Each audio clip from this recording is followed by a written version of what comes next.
যদি বছর অন্তর একবার করে তুমি জীবিত ভগবান পূজা করো, অনেক লাখ লাখ টাকা লাগে না মা বাবা মাকে সেবা করতে, পূজা করতে। একটু আসন পেতে দাও, বাবা মার দুটো চরণ বৎসরে একবার, আমি রোজ রোজ বলে যাচ্ছি না, যাদের আছে বৎসরে একবার দুটো চরণ যুগল ধৌত করে দাও। একটু গলায় মালা দিয়ে শুধু যত্ন করে একটু বাবা মাকে একটু খাইয়ে দিও। ভগবান বলছে যে ভক্তের চরিত্র এমন হয় যে জীবিত ভগবান পূজা দিতে জানে, তাকে কোথাও যেতে হয় না, তাকে আমার কাছে আসতে হয় না, আমি সারা জীবন সেই ভক্তের দুয়ারে বন্দী হয়ে বুঝে ভক্তে তাই ভগবান প্রেমানন্দে বলিব।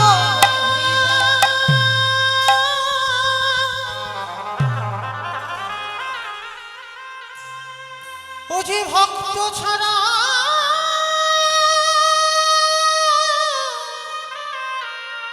কিছু জানে না,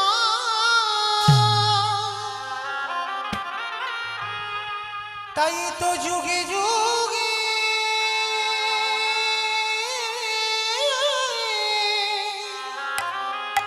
ও যে ভক্তের কাছে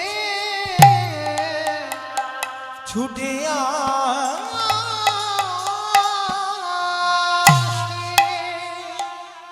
আমি যে ভক্ত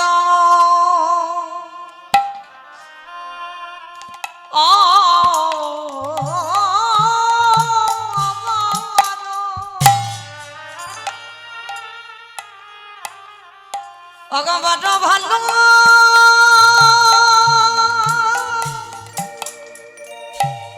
ভালো মাসি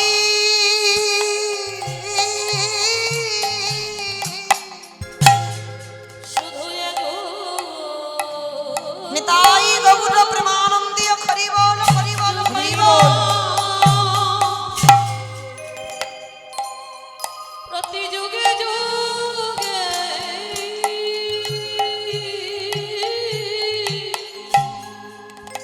আমি যে ভক্ত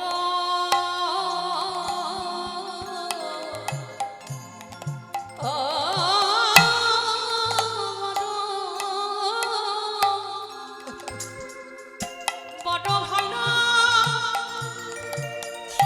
ও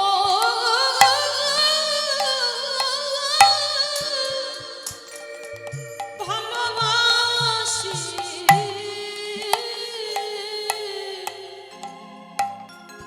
আজ যুধিষ্ঠির মহারাজ বলল কৃষ্ণ রে, ওরে কৃষ্ণ রে, এটা তুই কি করছিস? আজকের ভক্তদের পা ধোয়াচ্ছিস।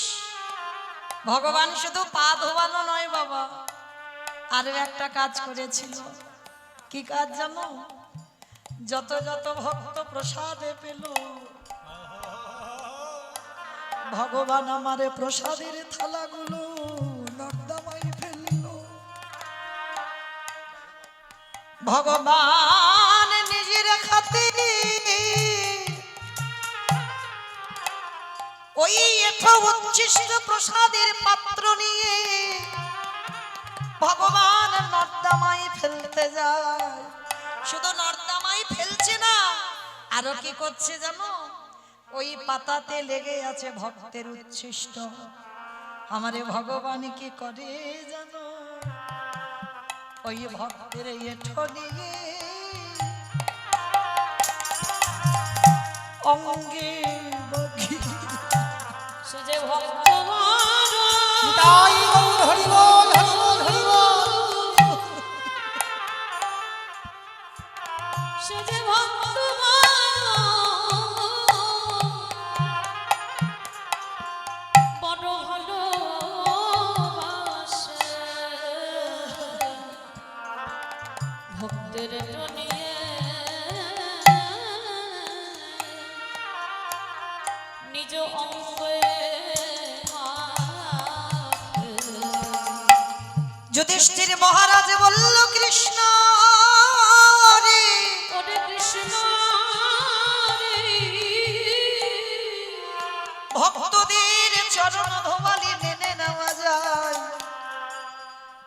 ভক্তদের এঠো পাতা নর্দমায় ফেললি মেনে নেওয়া যায়, কিন্তু কৃষ্ণ রে ভক্তদের এঠোগুলো নিয়ে তুই অঙ্গে মাখলি কেনে?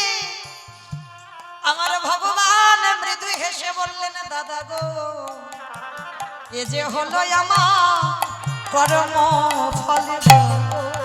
আমি তাই গৌর করিব করিব। আমি সমান বিচার করি বটে, কিন্তু এ যে হলো কর্ম ফল গো। যেই না বলেছি আমার ভগবান এটা আমার কর্মফল, যুধিষ্ঠির মহারাজ শোনা মাত্র চমকে উঠে, কৃষ্ণ কর্মফল তার মানে তুইও পাপ করিস? বলে শোনো শোনো দাদা, এই জগতে প্রতিটা মানুষ তো পাপে করে, সবার পাপের বিচার আমি কৃষ্ণ ভগবান করি, কিন্তু সবাই পাপ করি, পাপের বিধান আমি দিই, বিচার আমি করি, কিন্তু আমি তো পাপ করি না গো। আমি হলাম দাদা গো মহাপাপী। নিতাই বাবুরা হরিব হরিব। করি বটে, কিন্তু আমি হলাম মহাপাপী। বলে সবাই পাপী আর আমি হলাম মহা মহা মহাপাপী। কৃষ্ণ তুই নিজেকে বলছিস মহাপাপী, কি এমন পাপ করেছিস? বলে দাদা আমি পাপটা এই দাপরেতে করি নাই, করেছিলাম ত্রেতা যুগে রঘুপতি রামচন্দ্রের অবতারে। রাম অবতারে পাপ, কি পাপ করেছিস কৃষ্ণ? বলে জানো দাদা, আমি নিজের হাতে একটা মুনিপুত্রকে বধ করেছি। মুনিপুত্র সেটা কি? বলে বিশ্বসাবার মুনির ছেলে, যার নাম ছিল রাবণ। আর যেই না রাবণ নামটা শুনেছে, যুধিষ্ঠির মহারাজ খিলখিল করে হেসে উঠেছে। বলে কৃষ্ণ তোর মাথা ঠিক আছে তো? বলে কেন? বলে রাবণের মতো দুরাচার, রাবণের মতো পাপিষ্ঠ, আর রাবণের মতো দুরাচারকে মারলে জীবনে পাপ হয়? হরি বল। কি গো মাইরা, রাবণের মতো দুরাচারকে মারলে পাপ হয়? আগে তো জানতে হবে রাবণ ভালো লোক না খারাপ লোক। বলো তো দেখি মা, রাবণ ভালো না খারাপ? ভালো। হাই দেখো সব মাথার গন্ডগোল হয়ে গেছে কীর্তন শুনে শুনে। আমা কি করে বলছে ভালো? যে ভগবানের বউ তুলে নিয়ে চলে আসে, চুরি করে আনে, সে ভালো লোক হয়? যে রাবণের 10,000 বউ রয়েছে তবু ভগবানের বউয়ের দিকে নজর, সে লোকটাকে কি করে বলছো গো ভালো? তাই মাথার গন্ডগোল হয়নি? বলে না, গন্ডগোল হয়নি। হরি বল। তাহলে এই যে ভগবানের বউ তুলে নিয়ে চলে গেল বাবা, কারণ তো আছে। সবার আগে আমাদের জানা দরকার বাবা, নারী জাতিটা ভোগের নয়। এইটাই অনেকে বোঝে না বলে বাবা জগৎটার এই হাল ব্যবস্থা। নারী কিন্তু ভোগের নয়, নারী কোনোদিন ভোগের সম্পদ নয়। নারী হচ্ছে আমাদের শক্তি, নারী হচ্ছে আমাদের আরাধনার বস্তু, নারী সাধনার বস্তু, নারী ভজনের বস্তু। যারা জানে না বাবা, তারা আজীবন শুধু নারীর দিকে কামনা লালসায় জর্জরিত হয়। নারী কামনার বস্তু নয়, নারী ভোগের বস্তু নয়। ভোগের বস্তু যদি হতো বাবা, একটু মিলিয়ে নেন, আমার কথা বিশ্বাস করতে হবে না। অসুরীদের অত্যাচারে দেবতারা স্বর্গ ছাড়ে। যদি দশভুজা দুর্গা 10 হাতে অসুরী নিধন না করিত, তাহলে বলো বলো দেবতারা যেত কোথায়? তাই বাবুরা হরিব হরিব।